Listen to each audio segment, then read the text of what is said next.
Today, the China syndrome and housing prices.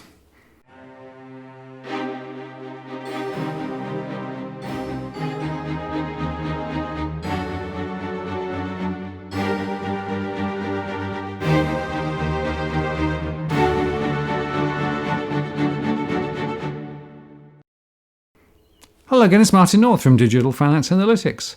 Welcome to this post covering finance and property news with a distinctively Australian flavour.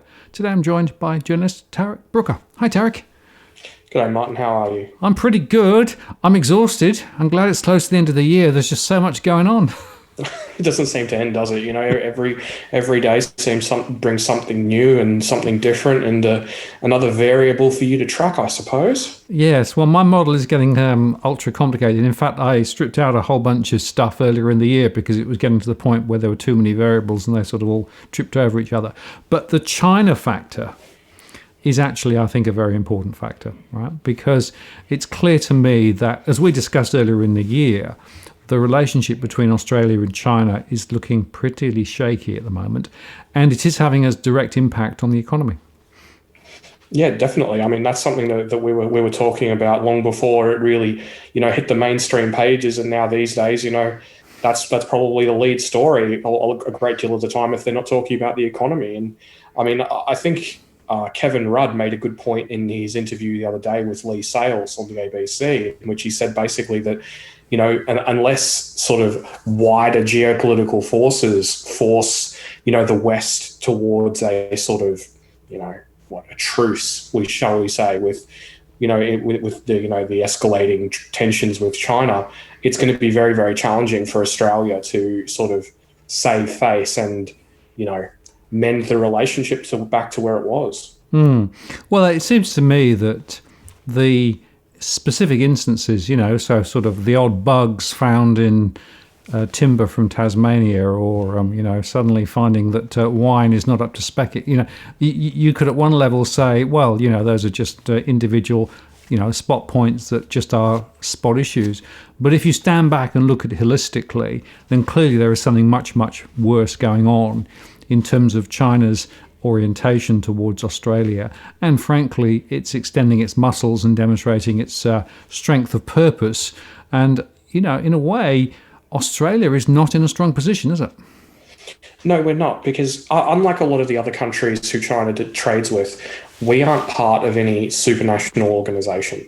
We're not part of, say, like NAFTA, which is the North American Free Trade Agreement, which sort of gives the Canadians, some degree of protection because, if they have issues with China, they can, tap their big buddy America on the shoulder and say, look, they're being mean to us, go do something about it. Or even when they're dealing with, say, ASEAN, which is the Association of Southeast Asian Nations. So, or the European Union or the African Union or whoever it is, there is some form of other sort of trading bloc or, collection of nations that can work together to solve their issues, to stand together against issues with China.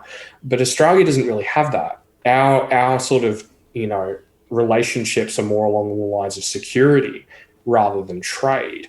So when we get attacked, there's not really a whole lot we can do aside from lodge a complaint with the World Trade Organization and wait the usual 6 to 8 years it takes. Well, not that long, but it takes a long time to get in front of a court, to go through the arbitration process, to go through all the various issues.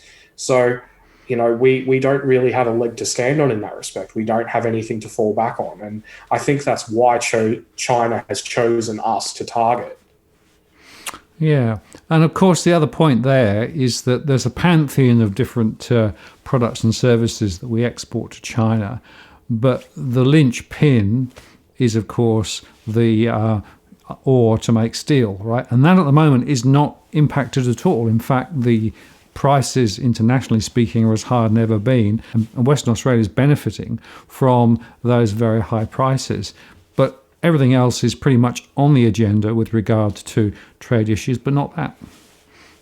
No, because they need that. The weaker the Chinese economic recovery is, the more they need our iron ore. I mean, there's a lot of talk in the media. Look at China, look at its amazing recovery. But if you actually get down into the nitty gritty, if you you listen to the people like Michael Pettis or China Beige Book and all these really fantastic China analysts that get down to the nitty gritty, things are not so great in China. I know that's going to annoy a lot of people. So here we go.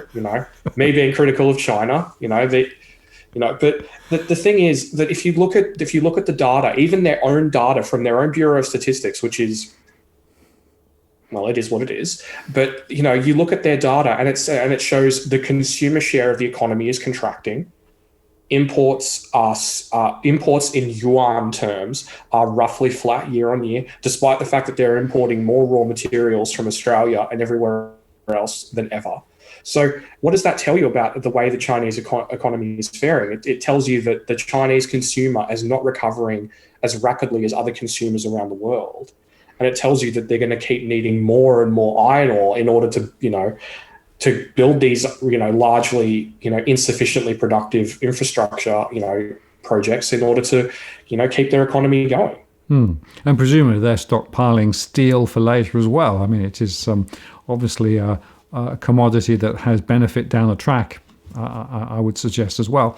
So all of that is in play. And so if you think about that, coming back to Australia, right, let's assume then that iron ore is sacrosanct at the moment, which means that WA is going to get significant benefit from that.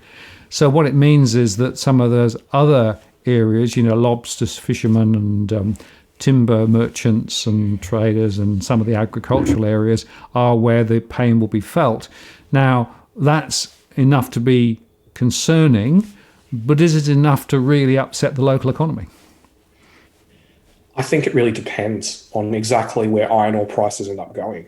Because at the moment, if you look at the China trade figures, they are obviously very strong, but that's obviously masking all of these billions and billions of dollars in lost turnover and lost trade that you're seeing for coal miners, that you're seeing for the timber industry. And, I could go on, but there's no point. There's a big, long list of about a dozen different industries that have been targeted by Beijing.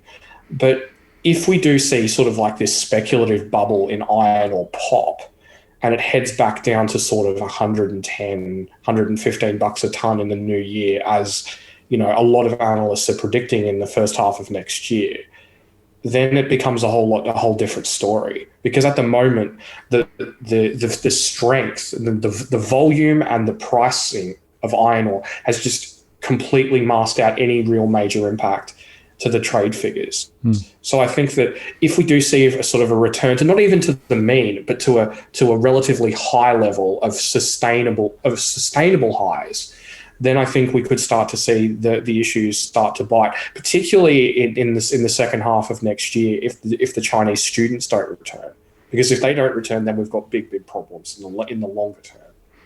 Well, of course, because that's been a very significant revenue generator for a long time, and it's pretty much turned off. And it's interesting that today, I don't know whether you noticed the debriefing following their meeting in Canberra with everybody but WA who joined virtually, right? But they were at pains to point out that the first priority is to repatriate other Australians from overseas and bring them back to Australia. So, the discussion about students would have to come a bit later. So it doesn't look to me as though they're necessarily going to turn the wick up on that immediately. I'm not sure. Part of me, I looked at Labor's media release about that 2 or 3 days ago, and they said that we want people repatriated so we can open the doors for the international students, so we can start to resume, them coming into the country in sort of March and April after getting all the Aussies home in January and February, which look, it's logistically possible relatively easily.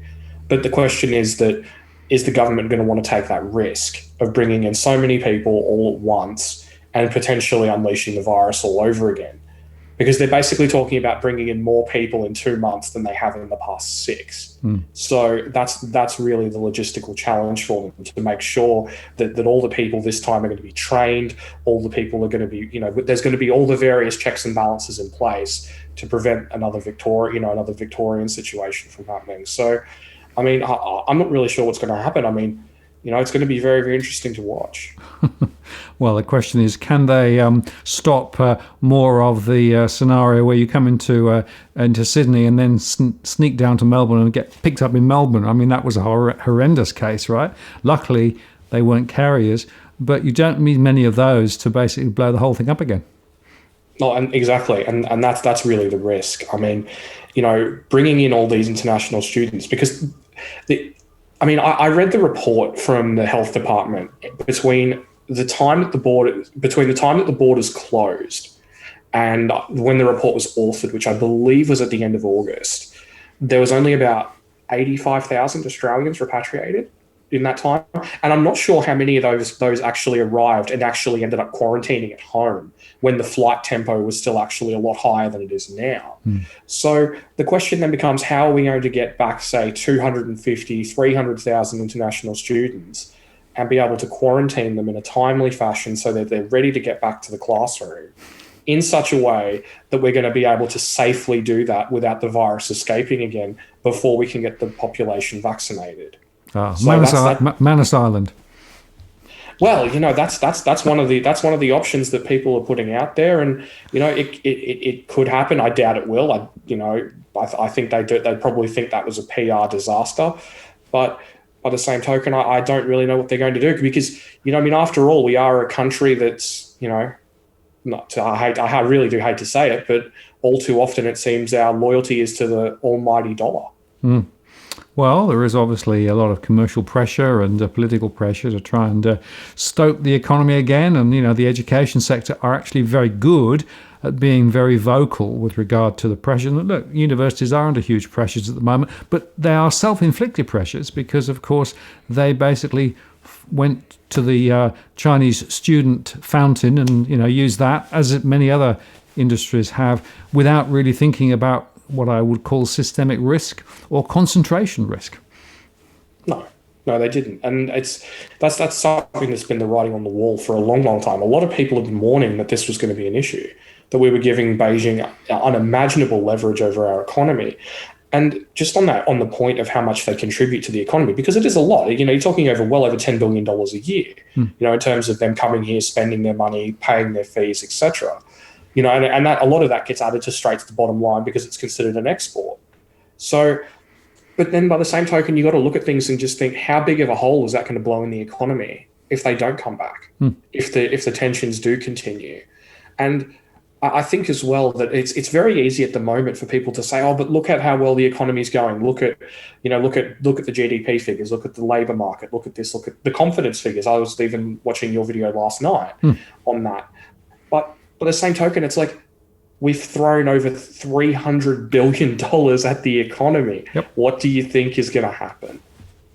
Well, did you see the latest Treasury numbers? It's 1.3 trillion minimum over the next few years. And that basically is the minimum. We said 1.8 in our previous video. I still think that's probably not a million miles off. It's a huge amount, isn't it? It's a massive amount of money thrown at the system. It is, and I think that a lot of this is really lost on people, and even on analysts sometimes, I feel, because you're talking, this isn't even a telephone number. This is like an international telephone number worth of money.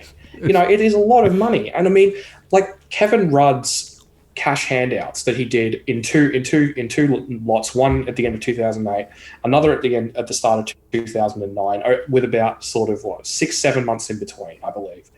That was $21 billion, right? The New South Wales government alone on stimulus is going to spend $29 billion. So one of our states is going to spend more on stimulus than the entirety of the Rudd cash handouts. And I think that's really, really important to keep in mind as we go forward. And people say, oh, but everything's fixed, everything's fine, everything's going to go back to normal. And it's like, think about how much money we're spending to get what little growth that we have got. And that is not, and the political impetus to continue that level of stimulus is going to become increasingly challenging. Well, at the moment, I have to say that most of the commentators seem reasonably sanguine about the amount of debt that's being incurred. Interest rates are very low, so what's the problem? But the trouble is that the debt continues to get bigger and bigger and bigger, and there will be a tipping point. There will be a point at which people will have to start questioning about it. And it's interesting, again, did you see that in that data, they're suggesting that most people will have to end up paying more tax rather than less tax in a few years' time because of it? Well, we're already seeing that around the world. In the UK, they're talking about tax increases going into the future to pay for all this thing. In the US, they're talking about basically paring down the stimulus. From when a few months ago it was all we're going to get $3.2 trillion, and now they're arguing over half a trillion, and it's becoming a political football. And that it's going to become that increasingly here, especially if Labor changes leader or changes tack on that. So it's definitely going to be interesting in that respect. Yeah, and Labor, I scratch my head a little bit in terms of Labor's positioning on some of these things, because it seems to me that they are trying to be a small target, and they're trying not to create a huge amount of light between themselves and ScoMo's mob, quite deliberately. But I'm not sure whether that's going to be really productive. I think it's a temporary strategy, to be completely honest with you. The problem is that they don't really have a public. I mean, I don't know what's going on behind the scenes. I hear things here and there, but and I can put two and two together, but I don't really have a super clear picture of what's going on behind the scenes there. Mostly because I don't think they do either. Because there's a lot of they don't. There's a lot of controversy. How we're going to pursue climate change? How we're going to pursue our policy on coal?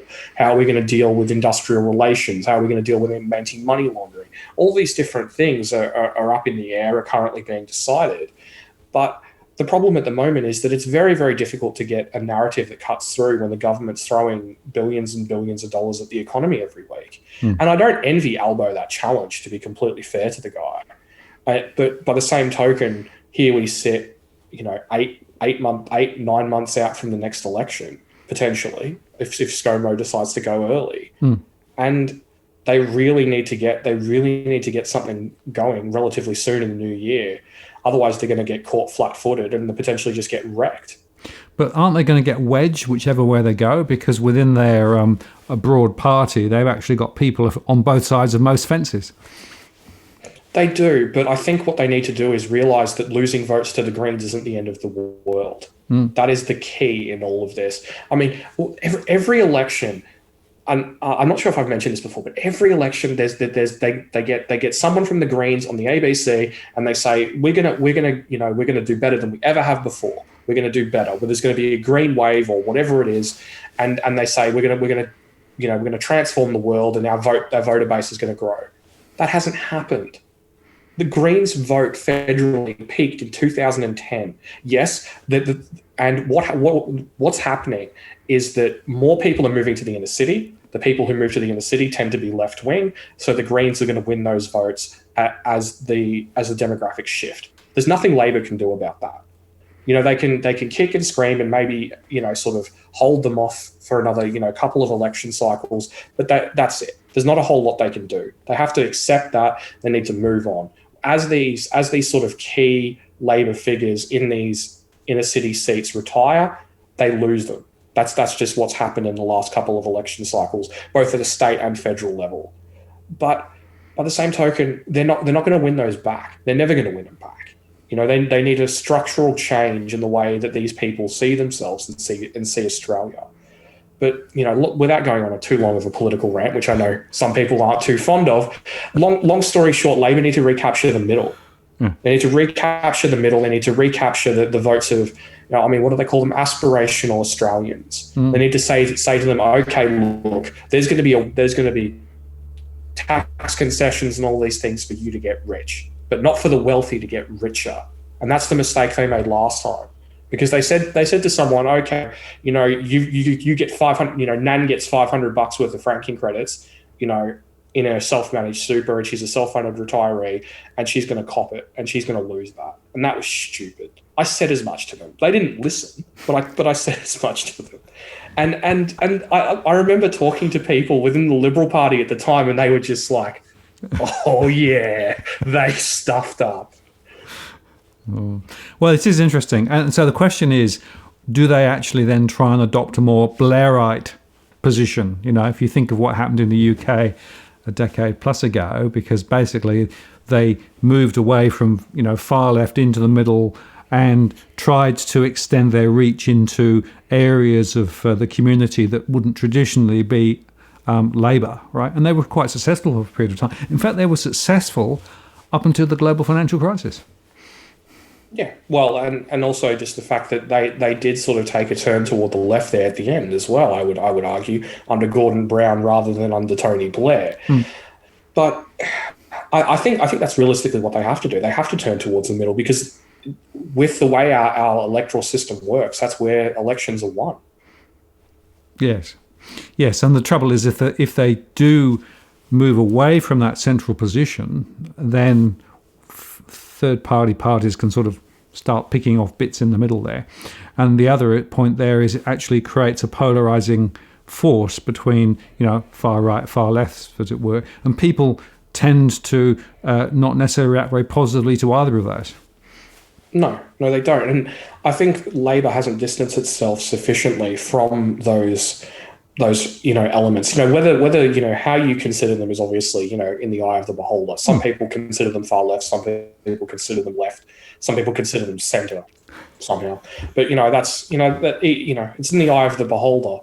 But they really do need to just act to just recapture the vote of the middle, to recapture, to basically pass the pub test.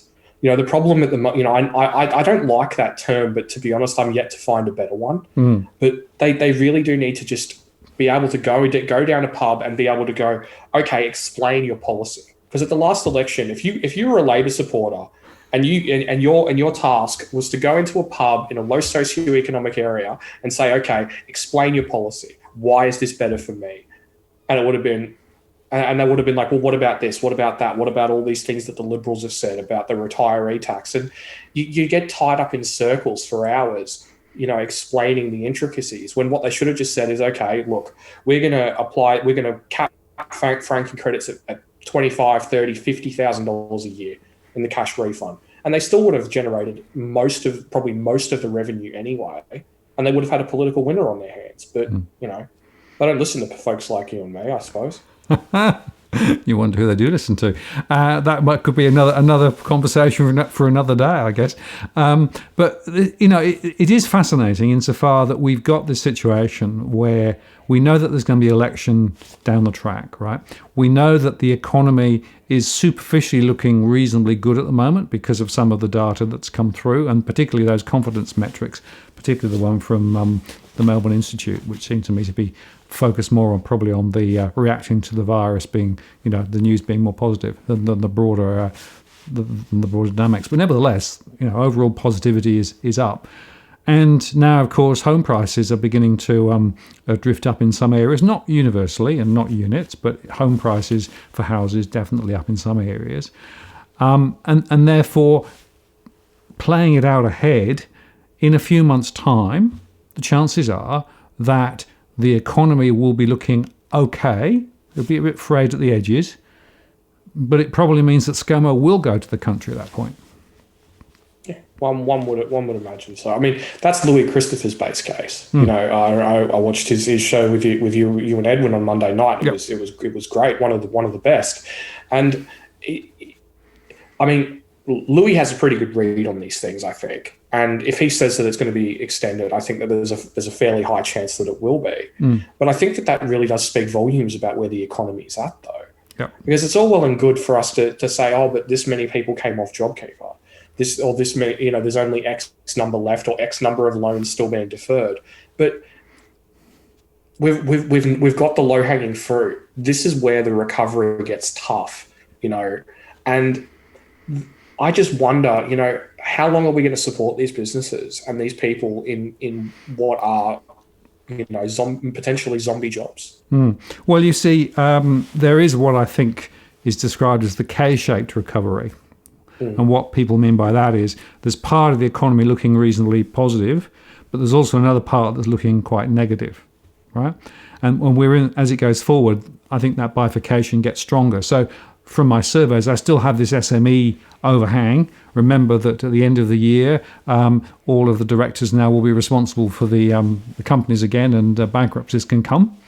So expect some failures in the first quarter unless they extend that. We also know that, in my surveys that I spoke about yesterday, that those who are more affluent, those with market exposures to stocks and shares, are feeling quite good about things because the markets are back up and things are looking quite a lot better. But a lot of other people, those on gig jobs, those on part-time jobs, those still unemployed, and those on the eroding job seeker, are actually struggling. So we've got this massive sort of bifurcation going on in the economy.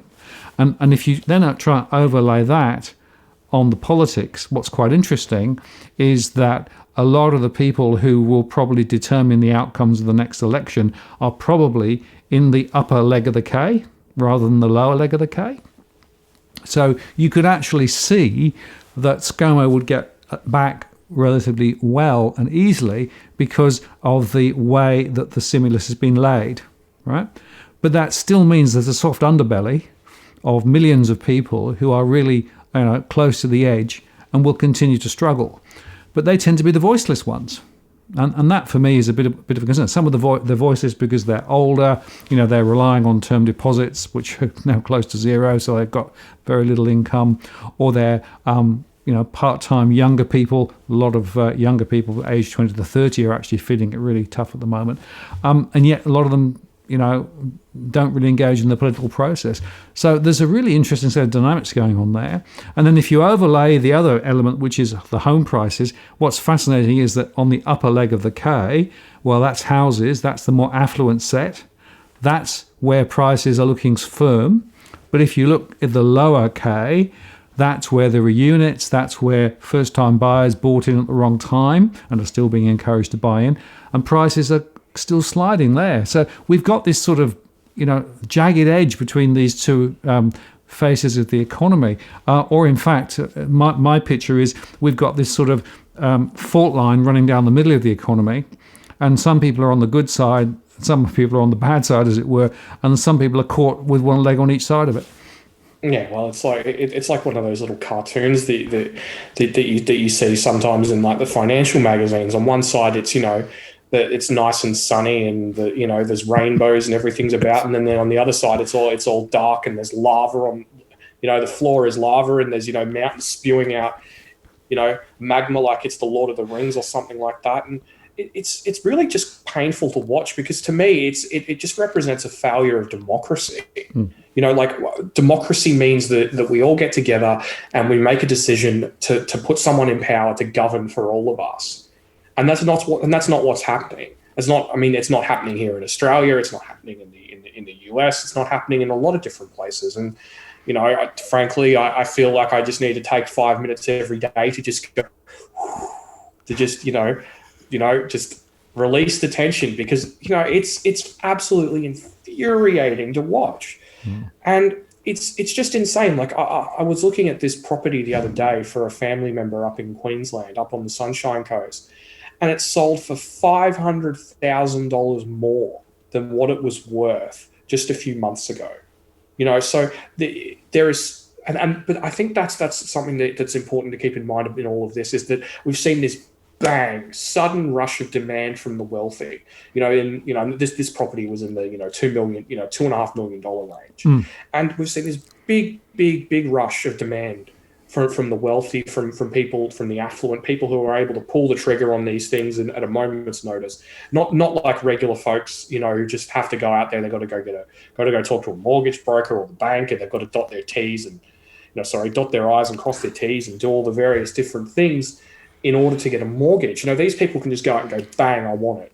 And I think that that's really important to really, integrate into the view going forward. Because how much of this demand that we've seen, because everyone's just taking this thing and they're extrapolating it off into the future. They're like, okay, we've got this demand. These people, this is all going to change permanently. And this part of the Sunshine Coast in 10 years' time is going to be worth, $7 million or something stupid. You've seen the predictions, that they're just silly from some of these spookers on YouTube. But by the same token, how long is this demand actually going to last? Is it going to be something that's going to be permanent? or is it something that's going to be that's going to fade, or is it going to be something that's going to be tempered by increases in supply, as your surveys have shown? Well, and that's, of course, the whole big unknown in a way. We do know that there's more supply coming on. There's more new building being done. Approvals are up a little bit and will continue to rise. We also know that we've got plenty of spare properties and vacant properties around. Look, in some of the areas of Melbourne, there are thousands and thousands of vacant properties now. Thousands of them, right? And a lot of those, they can't even let them, let alone sell them. So that's another factor there. I think it is not uniform across the country, though. So if you look over in Perth, well, over there, we've suddenly seen a tightening up in the rental market and rents beginning to move up. But of course, remember, folks, that's after 6, 7, 8 years of downward trajectory, right? So you're still well below where you were a few years ago. I keep reminding people that, yeah, you can go up a little bit from a low base and it looks pretty impressive. But if you stand back and look at the broader perspective, it's not necessarily so, so potent. And overall, my own view is that there are some parameters that you get to the point where you say it cannot go on growing at the same rate, because you can't go on cutting interest rates. You can't go on reducing lending standards ever more. I suppose you can increase the average mortgage to 50 years or 80 years or 100 years, intergenerational mortgage. Or you can perhaps convince people there's no point in repaying your loan. What you're doing is you're basically renting your property permanently, right? And actually, if you think about it, people should wake up to that, because that's what effectively these longevity, these longer mortgages turn into. Effectively, it's a permanent rent. It is. I mean, the thing is, like, I was reading this study the other day. It's from, I believe it was done by ING, and it said that the median the average first home buyer was now 37 years old. Yep. Now, someone made a point to me that the reason why they get different outcomes in the different surveys is when the ABS does it. This is what I've been told, so don't quote me on this, but I've been told that the ABS only counts a first home buyer when they're taking advantage of some form of first home buyer mechanism. Whether it's a grant or whether it's a stamp duty concession. Is that correct? It was, but they've changed it now. So okay. For a long, long time, the only way the first home buyer was flagged was in the feed from the banks, because basically the ABS data comes from the returns that APRA works with the banks on, right? And so for a long, long time, the only first-time buyers who got one of those first-time buyer grants, et cetera, were actually there. They've tried to tidy that up. I'm very skeptical personally of whether they've really actually fully tidied it up, because some of the things that I see in my data look suspiciously like those are first-time buyers, but they're actually not actually caught in the numbers necessarily. So I think it's very foggy, but it's less foggy than it was a few years ago. It's the way I would read it. Mm. Well, according to ING, that they say that the average first-home buyer in Australia is now 37 years old. Yep. Now. Sorry. I was going to say, I think that's exactly right. So we know that in my surveys, again, the average age at which people commit for first-time buyer purchase of property has gone very much higher. There are quite a few first-time buyers in their 40s now in my data, right? Which is, and that's because people spent more time at university and incurred bigger debts. Then they went into employment, and the employment was more fragmented, and the income didn't allow them to save very much, and so it just got later and later and later. So, but imagine this: you take on your first mortgage, let's say at the age of 40, right, and then you got what, maybe 30 years, maybe 25 years of employment if you're lucky. The average mortgage is what, 30 years, 35 years? Yeah, 30 years, yeah. Do the math. It doesn't work. No, it doesn't. Like I was reading some of the ABS data recently, about the median age of retirement. The median age of retirement is somewhere between 62 and 64. Correct. So these people are getting these mortgages in their late 30s, and basically they on paper, and unless we sort of see some great advances in medical technology and, some sort of security for older employees, which frankly they don't have, because ageism is a very, very real thing in the labour market. Above 52, 53, it's much harder to get re-employed. Yeah, and we've seen that data, from around the world, particularly in the aftermath of some sort of crisis or sort of big recession. It can be, sometimes it knocks off, more than half of the labour force over, say, the age of 62 or 63, and these people are still going to have a third, well, almost a third of their mortgage to pay off at this Correct. point. And that's the point. So if you look at all the data, the number of people who go into retirement now with a mortgage has doubled compared with about a decade ago. Yeah. Right. And the question you've got to ask yourself is, well, so how are you going to pay off this mortgage, right? So, the old argument was, well, there will be such strong capital gain that when I decide to sell, I'll be able to sell my property, pay off the mortgage, and I'll still have enough cash left over to buy somewhere else to live. That's the sort of the magic theory. The practical reality is that doesn't work. Well, because the problem as well is that even if you do decide to do that, there is the transaction fees. There's the fact that if you do sell, you could be caught up in the pension. There's asset test. There's the fact that if you do sell a property, chances are you're going to want to live in the same area or similar. So unless you're downsizing from a very large house into a unit or into a much, much smaller house, chances are you're not going to be able to live in the same area. And I've seen that even speaking to some financial advisors, where basically older people have been forced to sell their homes because of the fact that they're not old enough to get the pension, and they're burning through their super year after year because there's no support but New Start, and that can be quite punitive and difficult. Like I know of some people over the age of 60 on work for the dole, which can be a very, very unpleasant experience for people, unfortunately.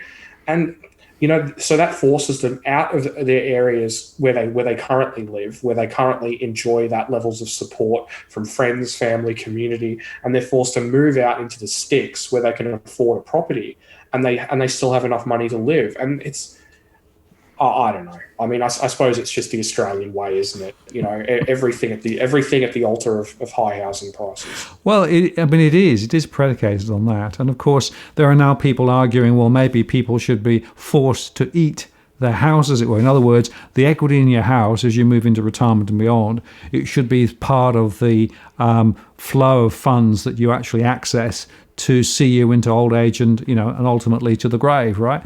And that's why reverse mortgages are being spoken about. But of course, reverse mortgages are a pretty wicked product, and you've got to be really careful with them. Otherwise, you can end up incurring a whole lot of unexpecteds later, right? Not least when you decide to ultimately sell the property. For example, if you want to suddenly go into sheltered accommodation, but hang on a moment, I can't do that because now my reverse mortgage is going to be triggered. So it really creates a whole lot of social issues and financial issues. And I think this whole concept of using prospective capital growth to pay off the mortgage is actually flawed with huge issues. And of course now what's happened recently, we've suddenly got a whole bunch of people who were on principal interest loans and now on interest-only loans. And everybody's saying, oh, that's all right, no problems. They've still got to pay off the capital. It's a big issue. It is. And, so the thing that's always got me is like, I'm friends with quite a few financial advisors, so I sort of hear stories through the grapevine. But the problem is in all these sort of discussions that you have in the media, that it's like, oh, it's okay, just get a reverse mortgage. Oh, it's okay, you can just use the remainder of your super to pay off your house or whatever it is. There is absolutely zero margin of error. Nothing in your life can ever go wrong. Otherwise, you're stuffed. And that is one of the things that really just bothers me, because, I think about, say, like my own friends and family. People have gotten sick. People have been, injured in workplace accidents, haven't been able to work for a couple of years. People have gotten divorced. People have, so all these different things have thrown a spanner in the works. So that's affected how much equity they've had. It's affected the term and length of their loan, their earning capacity, all these different things. Even if they get back to work and they're still at the same level. I mean, even with income protection and all these various different things, it's still not enough to keep paying the mortgage as it was and still be able to to to maintain your other obligations. So it just really just bothers me, to be honest, because the banks are signing people up to mortgages that they know in their heart of hearts that they're never going to be able to repay. I mean, there was an article the other day, I believe it was by Bernard Salt in The Australian. I'm not sure, don't quote me on that, but I believe it was him talking about the fact that people should be able to access their super to buy a home. And he was talking about these couples buying properties, people who he's familiar with personally. And he said there's no way they're going to be able to pay that off in their working life. And I just feel like saying to them, well, if they can't pay it off, why are the banks giving them a bloody loan? Well, because the banks don't care, right? So remember that if you're a lender, you're worried about risk of not getting the repayments, right? Because if you are comfortable that there will always be cash flow coming in, so people can always make the monthly repayments, right? That's all the bank's worried about, because that means the loan can then sit in the status of okay, right? Which means that there are no real penalties with regard to the lender. And if that means that the loan goes longer and longer and longer, not an issue. It really... We have got to the point, and I've said this a few times and I'll underscore it again, where people basically are thought of as a series of cash flows over their entire life, right? And actually the value of that relationship is a net present value of that future cash flow set. That's actually how banks think about their customers. I get that. I mean, it's just moral hazard, really. You know, I mean, of course, you know, if you don't. I mean, it reminds me of the scenario that my mate and I talk about often, and it's basically is the issue in society the government or the banks? So what, you know, and it's the same, isn't it? Well, yeah, pretty much. You know, we often sort of, you know, come at it from different angles and sort of, you know, different scenarios and things. And you know, his general point is that the problem is the government, because if the government isn't regulating the banks correctly, the banks are just going to do what banks do when they're not, you know, sort of covered by sufficient oversight and sufficient regulation. They'll just go nuts, and they'll give 70-year-olds mortgages, and they'll do all those sorts of things. And I just think it's just a bit ridiculous that here we sit, you know, the most unemployed Australians in 30 years. You know, 1.5 million people on Centrelink unemployment benefits, and we're talking about deregulating lending standards. I know. And, you know, APRA has come out with some revised capital weightings for the mortgage books, you know, which basically has marginal impact, a little bit of impact, but not a lot. And, you know, so APRA is not worried about any of this stuff, right, which is very concerning. But it comes back to this, I think, that ultimately what we've got a narrowing of the focus on value to financial value, right? Everything is being measured in financial terms, you know, prices going up, more mortgages, etc., rather than actually a broader definition of value, which isn't just the financialization story. It's a broader story. That for me is actually the real moral hazard that I think we face. It is. It's. I mean, I suppose it just depends on your own version of morality, doesn't it? You know, your own. I mean, you know, it's funny. Like I remember talking to a tradie mate who did some work on one of the big 4 bank executives' houses. I won't say which bank, but he said he was talking to the executive and his wife, and he said, oh, you know, it's pretty tough for us middle class folks. And he said, what? Middle class? He's like, yeah, you know, no, we're middle class. And, you know, it's just like, I mean, yeah, like we've got a yacht, but it's not a super yacht or anything. You know, I don't remember, I remember talking to my mate, and he's like, it took all I had not to just flip out. You know, this guy was earning, you know, millions and millions, you know, but he thinks of himself as middle class. And I feel like that's the problem in all of this. There's this subjective morality of but you know, housing prices are rising, so everybody's winning, and eventually everyone's going to buy, and then eventually everyone's going to win. And it's not taking into account any of the reality that you and I talk about, that people like the Bank of International Settlements and even the bloody RBA talk about, saying, oh, whoops, if you get into X amount of household debt, it kneecaps your economy. And then you end up with stagnating household incomes. And you look at the chart and you go, oh, that's what's happened. Exactly.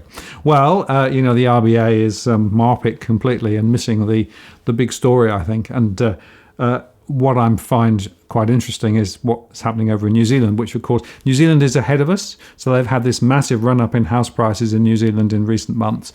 Now they're talking about bringing in loan-to-value restrictions to try and actually take the heat out of it, right?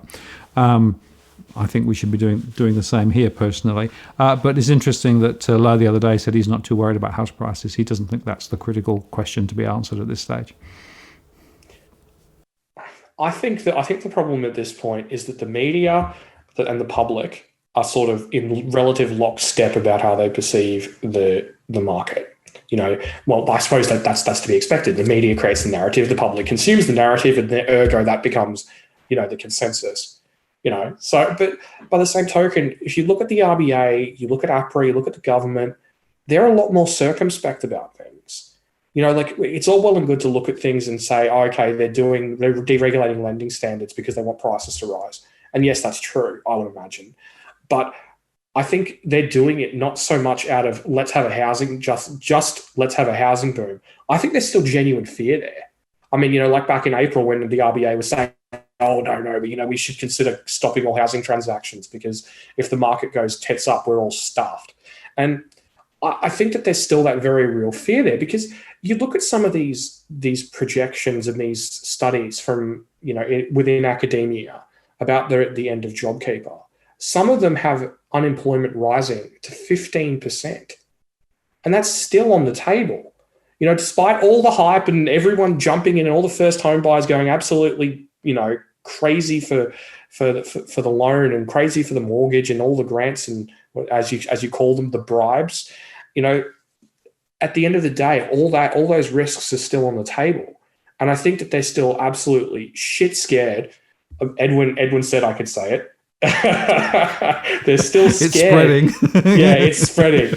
That they're scared that it could all still blow up in their face, because all it takes is for this confidence in the global markets to be shaken, for another big downturn in global markets to happen, and all of a sudden everyone goes, oh, I'm not too sure about this now, and the system gets shaky and the headlines start coming, and then what's going to happen? Right, and that's where it comes right back full circuit to China, right? Because it seems to me that the axis of that destruction, as it were, could well be the China trade issue.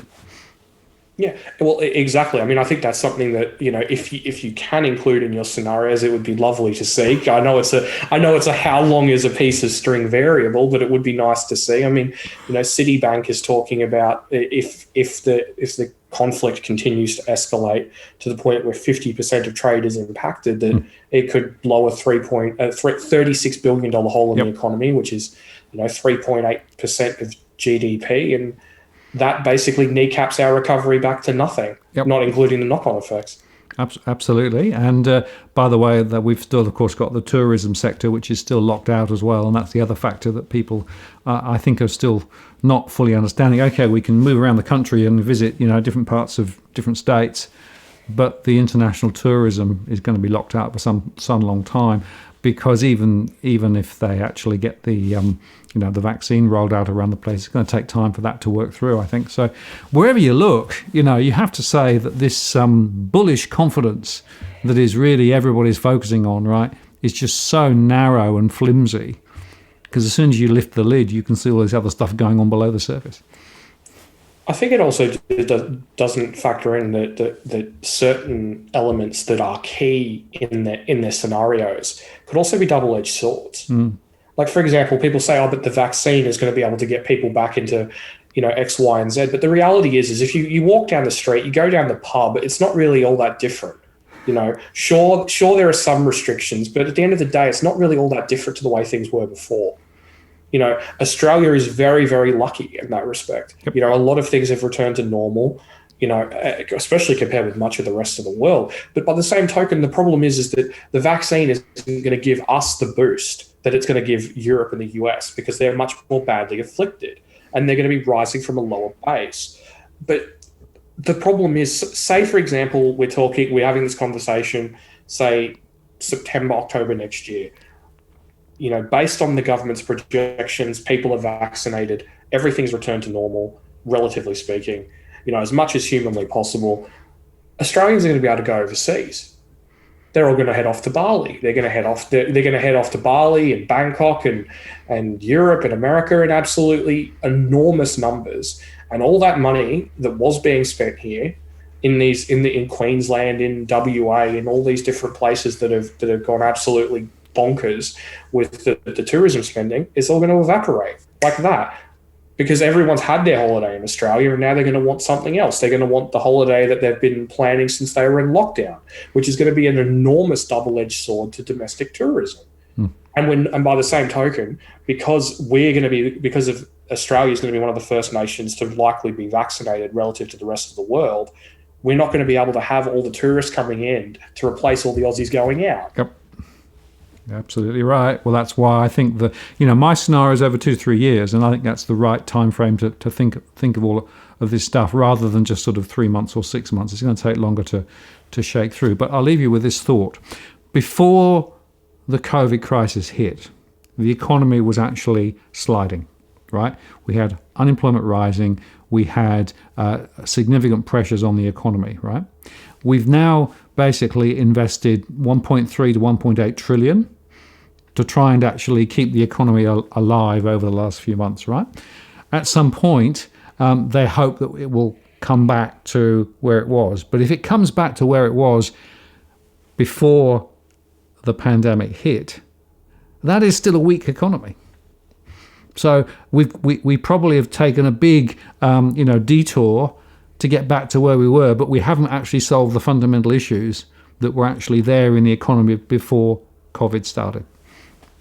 That's exactly how I see it, to be completely honest with you. Like, I've been going on about this for quite some time now, and it's just, to me, it's almost just unfathomably stupid because we don't really we haven't laid the foundations for a recovery. We haven't laid the foundations that's gonna drive new industry, that's gonna create new jobs. This is all just very much just, let's get back to where things were before.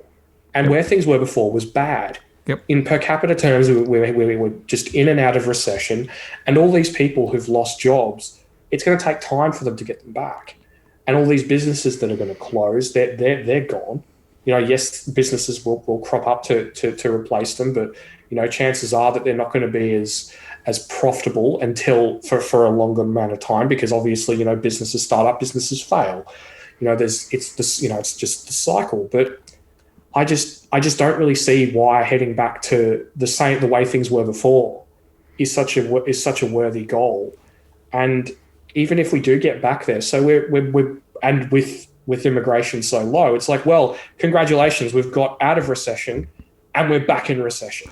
Exactly right. It's back to the future. Pretty much, mate. We're just doing the same thing over and over again and expecting a different result. Yeah, well, there's a film called Groundhog Day, right? Which that's what I feel a bit like at the moment. You sort of wake up and you think, oh, I've been there before. Yeah, I just feel like every morning I wake up and I look at my phone and I look at the time and I think, yep, they still don't have a plan. Same as yesterday. All I need is that little tune that plays every morning when the alarm rings, and it'd be complete. Absolutely. It's a brilliant film. Tarric, I appreciate your time today. Always good to get your thoughts on a Friday, and I'm sure we'll do it again soon. But if not before Christmas, have a good Christmas, and we'll pick up in the new year. Same to you, mate. I'm looking forward to it. Okay. Keep safe. You too, mate. Cheers. Bye.